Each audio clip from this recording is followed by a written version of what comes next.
Hindi ko alam kung sinasadya nila na ayaw intindihin o talagang bobo lang talaga yung nasa administrasyon. Hindi pinalampas ni VP Sara ang pagbatikos ng palasyo sa kanyang mga biyahe abroad at ikinalungkot ang estado ng politika sa bansa. Lumalabas po na personal trip ulit. Sa aking pagkakaalam, nag-celebrate siya ng kanyang karawan sa Netherlands. That's May 29, 20, 30, 31. At meron pa palang Qatar, at merong Kuala Lumpur, at ngayon Australia. So, 4 na bansa in just less than a month. So, kung doon po abala ang ating Vice Presidente sa mga personal trips niya or personal trips with her family, choice po ng Vice Presidente yun. Sabi nga natin, pampersonal o pambayan? That is the question.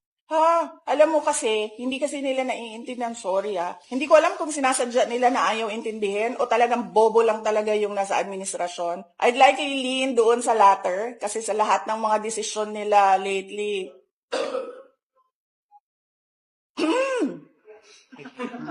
Ay, alam mo, sa totoo lang talaga, nahihiya ako as a Filipino ba na nanonood yung ibang bansa sa atin and ganito yung estado ng, this is the state of the nation.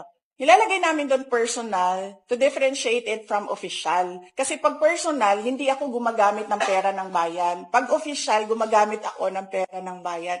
Hindi ibig sabihin na personal na lakad yan ay holiday o pamamasyal yan. So, yun yung ibig sabihin ng personal. Walang ginamit na pera ng gobyerno sa lakad na ito. Pero nagtatrabaho pa rin ako. Sa official, ginamit namin ang pera ng gobyerno para sa lakad na ito, para sa trabaho namin sa Office of the Vice President. Yun. Hindi ibig sabihin na personal ay namamasyal. Kung hindi sila bobo, maiintindihan nila yung ginagawa ko Bobo kasi sila kaya hindi nila naiintindihan. Umupo sila, tingnan nila. Hindi ko sasabihin kung ano yung ginagawa. I don't like talking about how I think and what I think.